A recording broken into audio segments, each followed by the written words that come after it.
Hey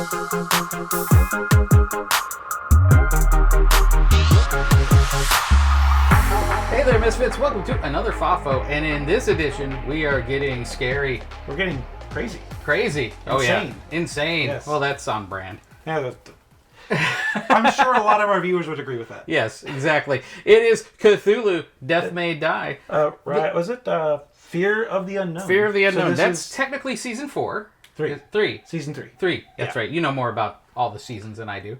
And explain how, first of all, how this is different than the first release. So, other than the old gods that come with it, like the original box came with Cthulhu and Hastur, this one comes with new old gods and a couple new old rule gods. sets.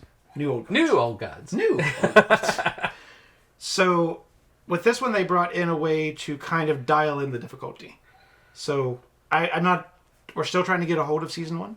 So, I'm not sure how difficult that one was. But with this one, if you want to make the game easier... Which... Easier. Easier is It's easier. A relative term. And it's a relative term. So, you get relics. And so, each one of these relics gives you a different power throughout the game. And the relics get more powerful the crazier you get. Like, if you played this game, you know the way you level up in this game is going more insane. Mm-hmm. And so... And that's typical of any... there's always an insanity thing in every Cthulhu game. There's always an insanity. On each one of your characters, it has the insanity track. And once you've hit your third red mark, you get to flip your little relic over and it becomes more powerful. And every time you get any of the red marks, you get better on your skills that you have. So it's really cool. Like, the crazier you get, the better you get. And to be honest, the more fun it becomes. Oh, yeah. Exactly. And then the other thing they added is, like, if you got too good at the game, you could make the game harder. And they added what they call unknown monsters. And so you can add more monsters to the mix. Ooh. So you have your typical cultist and regular monster that comes with your old god. You have the two that go with the story. Look at this big boy. And then you can add more from the other stories as well. So yeah, and you want to make it harder. It's a game. It's quite a game. I mean, it took us a couple of times to even get close to winning. Yeah. And we finally won a game. We actually pulled it off. This last time. Woo! Yeah. And I think we only pulled it off myself because we accidentally forgot to do a couple things once in a while. But to be fair, that's okay. It's chaos. The things we forgot dealt with the cultists, and at the time, the cultists, I think, were all dead. Yeah, we did, because we had to hit them with sticks and have them drop keys like a piñata. So yeah, for those of you who played this version, it was episode 2 of box 3. So. Yeah, so that was a whole lot of fun, because the first time we were like, yeah, no, and I actually, there was a point where I thought we were doomed until your kung fu master came in and went freaking Wukong from this set is like. His last ability on his self-defense thing is like, if something attacks you and doesn't damage you, they die. Yeah, he went into a room with like 8 things, and he just went, and they were all dead except for the old god who was in there. Who doesn't count. Yeah, so it was, I was like, whoa, that was crazy. It was like watching Kung Fu Panda fight an old god.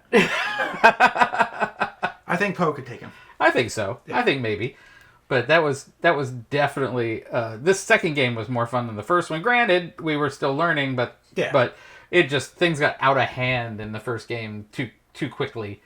But yeah, things got really. And to be fair, I know we say that a lot. Yeah, things got out of hand quickly at the end of our other game, but we managed to pull it out. Well, I think, to be fair, also, my character was... I think everybody at home who wants to do the Misfit drinking game, every time we use the phrase, to be fair... Take a drink. Take a drink. But, to be fair, drink. My character ran and was stealth and had abilities to do with running and hiding and things like that. Right. The second game, we kind of built the team a little better this time. Better this time. This time I had amazing, insane fighting abilities. Yeah, that was great.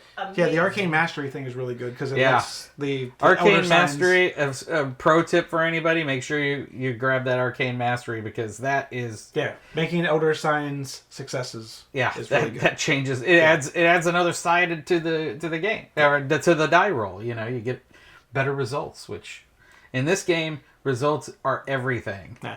And like theming wise, like this is probably one of my favorite Cthulhu games I've played.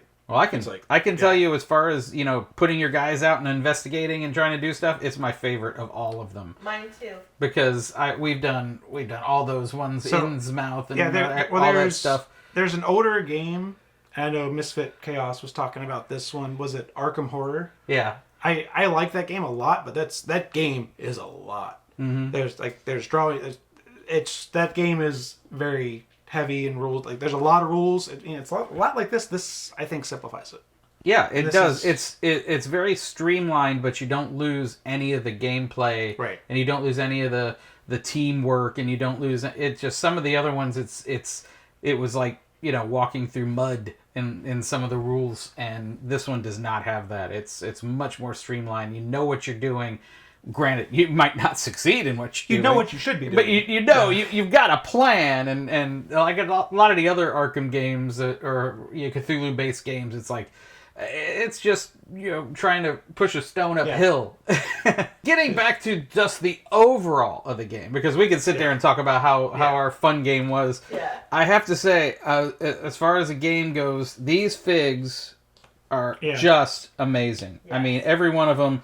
I'm just dying to paint some of these. They look so cool. The detail. Detail on all of them. I'm wanting to contact our friends up in Sarasota. It says, how much do you charge to paint figs? Yes. Yeah. Well, I could do a good job on it. Not a great job. Not like that. Not like that. But Brooke could do an amazing job. Yeah, Brooke could make this thing sing.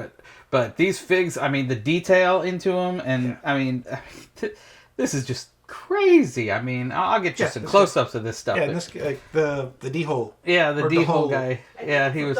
Dole. Whatever. H-O-L-E. Or D-hole. Or it could be like Django and the D could be silent. It could just be hole. Just be hole. It could be. I don't know. I don't know. Put your opinion down in the comments below, and we'll know if is that D-hole or is that just hole. Or dole. Yeah, but I don't know. Klingons, they always have apostrophes in their name, and so it'd be like the hole. But this one was in Klingon. Doesn't have, so I think dole. Well, but we digress. Yeah. So definitely, this game, the gameplay is amazingly quick and fun, and it gives you the feeling that you're going fighting. Crazy. You're going crazy, and you're fighting an unbelievable terror that's trying to take over the world, and it's each character very unique. Oh yeah, every character, I don't know if we mentioned this, has their own unique skill. Yeah. Mm-hmm. And then there's a pool of other skills that kind of get randomly thrown in. Like I said, the monk I played, his self-defense skill was amazing. Yeah, but like depending on the scenario too, it's like you've got some that just bash up stuff. Like, you know, they have machine guns here, but then you've got some like this little kid. I mean, he just runs around and was able to run around traps and run, you know, and all that. Yeah. And it's like you really got to kind of pick your stuff based on your scenario, but because I think the first time we tried, we really didn't have, like, the third person didn't have as much skill to do as much cool stuff. So I was just stealthy and running on things. And it didn't really help the scenario as much. But it helped with getting the a little bit. But at the end, when we had to kill the monster when he came out, it was like, it just wasn't any help. All in all, since this is a whole review, we told you all about it. What'd you like about the game? I'm not sure there's much I didn't like about the game, if I'm honest. It was like, I would say so. Yeah, this is... Yeah, because the figs are great. There are other Cthulhu games I played that I did not like because it just didn't feel like I had any kind of ability to really do anything. You know, it was like... I said, I remember one time I was playing, I think it was Arkham Horror, and we had somebody who was new in the group who had played it, knew the game. She was basically they was like, okay, now you go here and do this. Now you go here and do this. And that's the only time I've ever won that game. Like we had one person who had the plan, and she was telling everybody what to do. Yeah. It was like, and it's one of those games that you know, it felt like I had more agency. It was like, I felt like I had more agency in this. Yeah. And I felt like it was much more streamlined than any of the other Cthulhu kind of fight bad guys from happening games. I have to say it's probably my favorite Cthulhu game where you're trying to stop them. Yeah, I have that one. I forget what it's called. Where you're trying to bring them out. I like game. that. We need to play that again. Yeah, we need to play that again. And we got the you know, these rolling rights up here. I mean, these are great, but these are not this. These are they're just themed. They're very different thing. You know, very very very different thing. But But I would say this is probably the best Cthulhu game you could, with figs on the table and you trying to do stuff that they've ever created. What do we rank out of on this channel again? It's 5. 5? 5 out of 5. 5. You give it a 5 out of 5? Absolutely. I give it. I'd say 4. Myself, I give 4.5 out of 5. So just because it's got to be for 5 out of 5 for me, it's got to be a big deal. And I like Cthulhu, but I'm not love Cthulhu. I know you love Cthulhu, so the 5 out of 5 from you is definitely warranted. But I give it a 4.5 out of 5 because I can't do Cthulhu every day. Right. So. I mean, we've done this the past 2 weeks. But. Yeah. I'm going to do a 4.75. See, now you're cheating because we never do quarters. We just do halves. Okay. So let's see. We got 4.75 from Misfit Dawn. I give it a 4.5. You give it a 5. So overall, when you put the averages together, 4.75 and carry the 1, and 4.75. So altogether, our combined score is going to be 4.75. I didn't think we did quarters.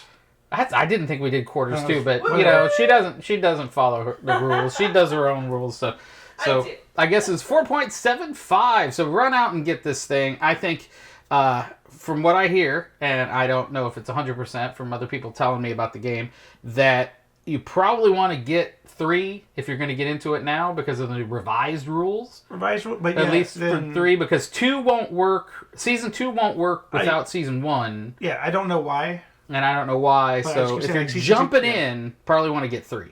But unless you want to go way back. And they're harder to get the older seasons. So. Like I said, it has the revised rules. It makes things easier, makes things harder. The only thing is, can't play with Cthulhu. Yeah, so we gotta. If anybody out there wants to get rid of their Cthulhu, we'll be happy to take it off your hands. So until next time, Misfits, thanks for joining us for another FAFO. We're talking Cthulhu Death May Die, 4.75. Go get that sucker. And until next time, Misfits, game on.